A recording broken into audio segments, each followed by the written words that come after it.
And on the left side of this main window you can see the page control.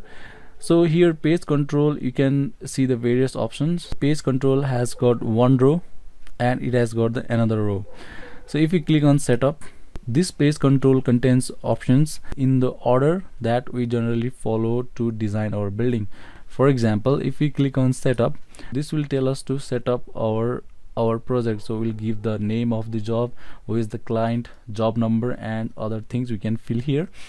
After that, so once we are done with the setup, if we click on geometry, here we can define the grids or define the geometry of our structure. We also draw our beam, draw the slab, and we do the other things. So after doing the geometry, we go to the general, where we can change the property or the specifications. We apply the loads, we apply the support loads, and we also define the materials. After doing all these things, we do the analysis, and after that we do the design. So this is the main menu and this is the sub menu. Okay, so this sub menu can do a specific thing. For example, here the property sub menu is used to define the property of beams, columns, or the slab.